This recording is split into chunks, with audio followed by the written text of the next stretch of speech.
ألا لله الدين الخالص.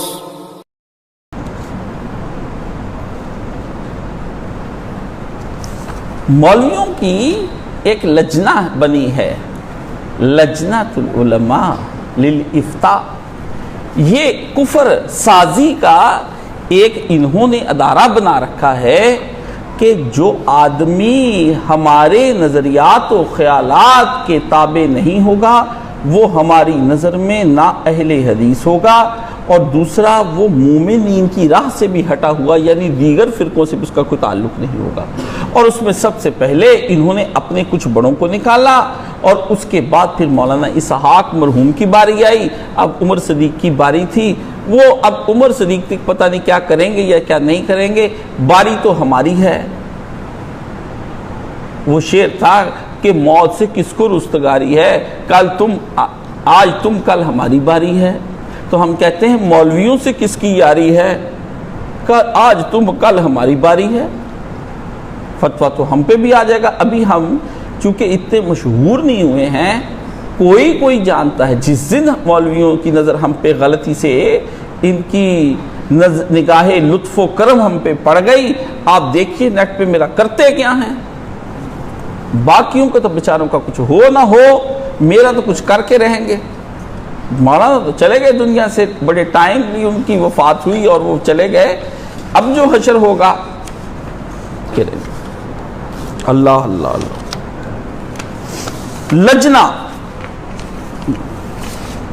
لجنہ کہتے کمیٹی کو. یہ ان کا لجنۃ الافتاء والبحث یہ ہے اصل میں دو سیاسی گروپوں کی لڑائی. ساجد میر گروپ، علامہ ثانلائی ظہیر گروپ. ساجد میر گروپ کا حمایتی ہے عمر صدیق، اور وہ نواز شریف کے ساتھ سینیٹر بنا ہوا ہے جا کر کے وہاں.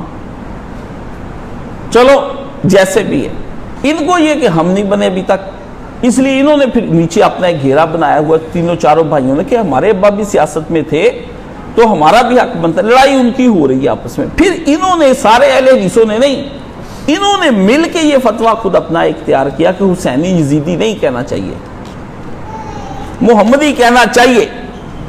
کہتے بھی حضرت لبیب کو بھی رسول اللہ نے کہا تھا کہ تم مجھ سے ہو میں تم سے ہوں. پھر جالوت نے بھی ایک جگہ پہ کہا تو میں نے کہا کیا آپ یہ مانتے ہیں کہ ہر ایک لفظ کا معنی ہر جگہ ایک ہی ہوتا ہے؟ کہتے نہیں. تو میں نے کہا پھر ایک ہی جگہ پہ ان کا معنی آپ کیسے لے سکتے ہیں؟ دلیل دیتے وقت کوئی سوچا کرے. آپ واقعی منطق اور فقہ کے امام ہوں گے، ہم تو چھوٹے چھوٹے لوگ ہیں جو آپ کی باتیں سننے کے بعد پھر سوچتے ہی ہیں صرف آپ کو ہی، کیونکہ آپ کہتے ہیں تقلید والا ایمان قبول نہیں ہونا. ہم پریشان ہو کے سوچتے بھی تقلید کا اگر ایمان قبول نہیں ہونا تو تقلید والا فتویٰ بھی قبول نہیں ہونا. حافظ زبیر علی زئی کہتا ہے ہر ان پڑھ، اللہ نے جنت نصیب فرمائے، ہر ان پڑھ پہ فرض ہے کہ وہ اپنی تقلید کرے. ایک آدمی جو ہے وہ اپنی تقلید خود کرے، خود محنت کر کے دین کو پڑھے سمجھے پھر اس کے اوپر. تو یہاں پر یہ کہتے ہیں کہ رسول خدا ایک گروپ میں تھے، تو غزوے سے واپس آئے، دو صحابیوں میں لڑائی ہوگی، تو وہ دونوں نے آواز دی یا انصار یا مہاجر. تو رسول اللہ نے کہا یہ میں کیا جاہلیت کی آوازیں سنتا ہوں، یا مہاجر یا انصار. تو قرآن مجید میں السابقون الاولون من المہاجرین والانصار. تو اگر انہوں نے پکار لیا تو کیا ہوا؟ نہیں. اصل چیز کیا ہے اس کے اندر کہ جس پکار کو انہوں نے جس کام کے لیے استعمال کیا وہ کام غلط تھا. نبی علیہ السلام نے اس کام کی طرف اشارہ کیا کہ یہ باتیں جو کی گئی ہیں دونوں انصار اور مہاجرین کو، اس کے پیچھے جو نظریہ ہے وہ جتھے بندی کا اور اپنے اپنے علاقوں کی طرف سے آئے ہوئے لوگوں کا اشارہ ہے کہ آؤ علاقائی بنیاد پر تم اور میں، ہم جو ہیں الگ الگ تھے، پھر اس علاقے کے تعصب میں پیچھے چلے. یعنی علاقہ کے لیے پکارنا ٹھیک نہیں.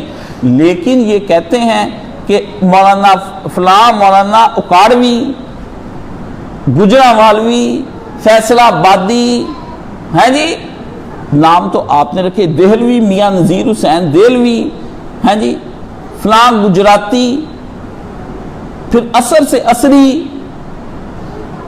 ہاں جی آپ تو کرتے ہیں. تو ادھر یہ کہتے ہیں کہ ایک امام سے پوچھا گیا کہ جناب یہ آپ کسی کو یہ کہتے ہیں کہ یہ فلاں بندہ کہتا ہے کہ میں شیعہ اور سنی. انہوں نے کہا نہیں میں محمدی ہوں، میں محمدی ہوں. ایک امام کا کہا. آپ یہ بات بتائیں، اس امام کے کہنے پہ تو چلو ہم مان لیں گے ہم محمدی ہیں، لیکن اس امام نے دلیل کہاں سے لی ہے کہ رسول اللہ نے کہا کہ میں محمدی، کہ تم اپنے ساتھ نام کے ساتھ محمدی لکھا کرو، کہیں ہے؟ امام آپ کہتے ہیں نا کہ نہیں جی یزید والے بارے میں اگر آپ برا کہتے ہیں تو اس امام کا بھی ہم پوچھیں گے کہ وہ امام جو ہے اس کے پاس کیا دلیل ہے یزید کو برا کہنے کی. اگر دلیل نہیں تو پھر ہم اس امام کو نہیں لیں گے. تو اس امام سے بھی پوچھ لیں کہ انہوں نے محمدی کہاں سے لیا ہے. پھر کہتے ہیں کہ یہ بات جان لیں کہ یہ جو ہے یہ بات بخوبی جان لینی چاہیے کہ یہ حسینی اور یزیدی کی تقسیم اور گروہ بندی ان متاخرین روافض کی ایجاد ہے جو قرآن مجید میں تحریف کے قائل ہیں، عقیدہ رسالت کو ثانوی حیثیت دینے والے، ابو بکر عمر کو سب و شتم کرنے والے اور امہات المومنین اور دیگر صحابہ کی تکفیر کرنے والے ہیں. اس لیے ایک مسلمان کو سیدنا حسین سے محبت کا اظہار کرنے کا یہ طریقہ نہیں اختیار کرنا چاہیے کہ ان کے نام پر ایک گروہ بنایا جائے اور ان کی طرف نسبت کی جائے.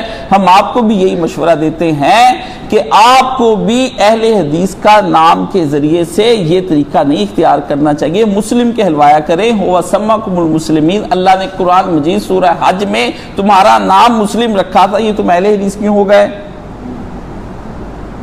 اور کہتے ہیں رافضیوں نے یہ کام شروع کیا ہے، حسینی یزیدی، تو آپ رافضیوں کے مقلد ہوئے، آپ پیچھے پیچھے چلتے، آپ نے بھی بنا لیا یہ روافض ہیں. یہ روافض کس نے نام رکھا ہے؟ آپ پہلے بتائیں. یہ بھی قرآن حدیث میں نہیں آیا. نام تو رافضیوں کا بھی نہیں چودھری آیا. اب کیا کرنا ہے؟ گئے نا پاس سارے. پھر احترام میں صحابہ پر رافضیوں کی تکفیر بھی نہ کریں. حضرت ابو بکر عمر کے نام پر سپاہی صحابہ کا گروہ بنا. حدیث کے نام پر اہل حدیث آپ کیوں بنتے جاتے ہیں؟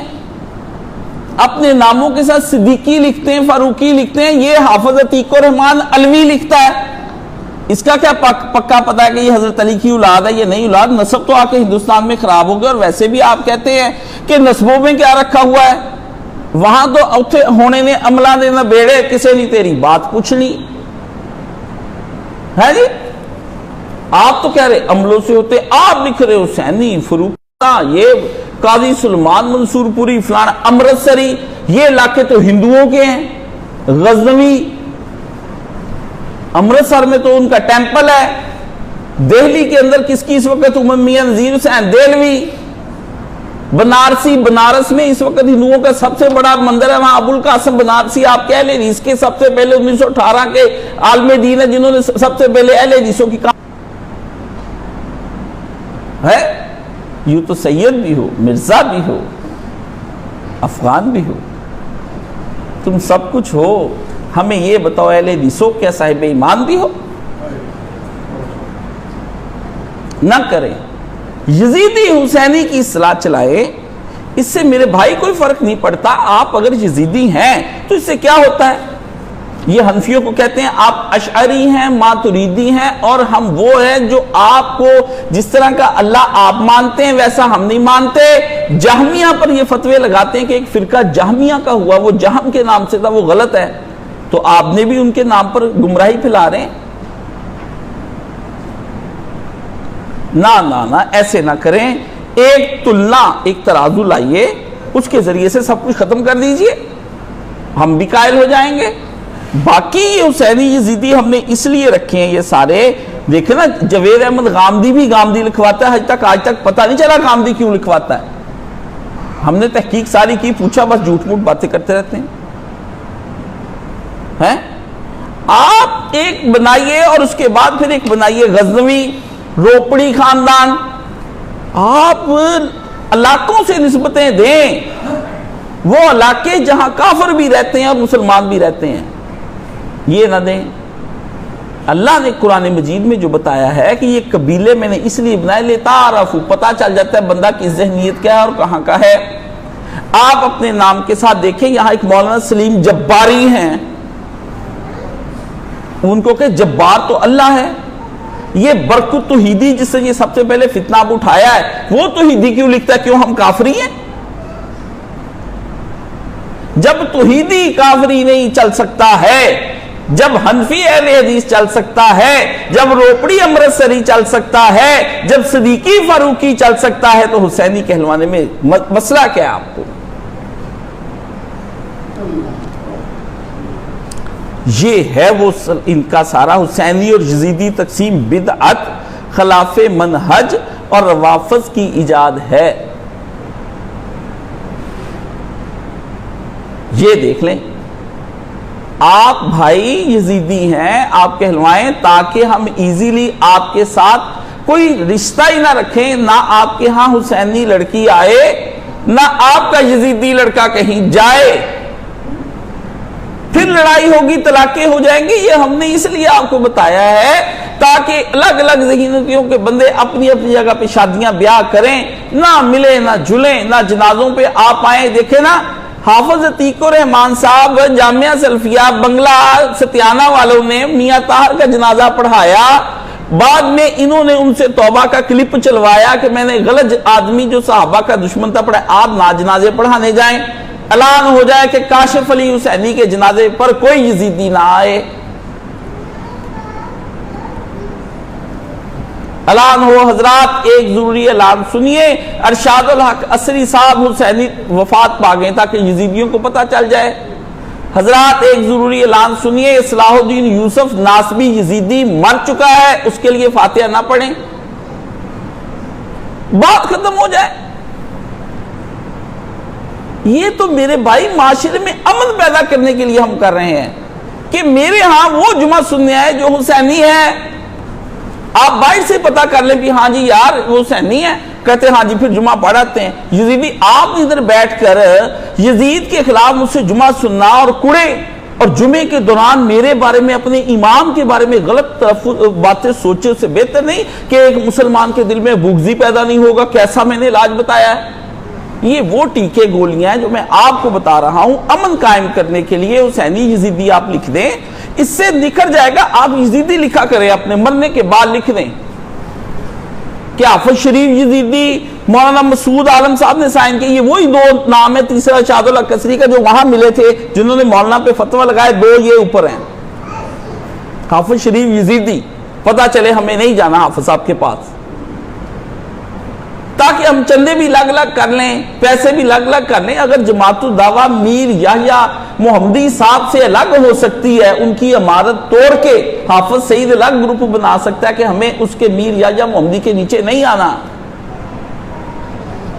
تو وہ چل سکتا ہے میرے بھائی۔ جہادی گروپ الگ، تبلیغی گروپ الگ، تو ہمیں بھی الگ ہو جانے دیں۔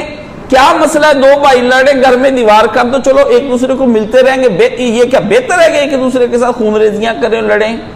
جھگڑا ختم کرنے کے لیے حسینی یزیدی تقسیم بہت ضروری ہو چکی ہے۔ آپ چاہے مرزا لکھیں نہ لکھیں، ملک لکھیں نہ لکھیں، رائی لکھیں نہ لکھیں، میرے بھائی حسینی ضرور لکھیں، تاکہ وہ تو نسبتیں ختم ہو جانی ہیں۔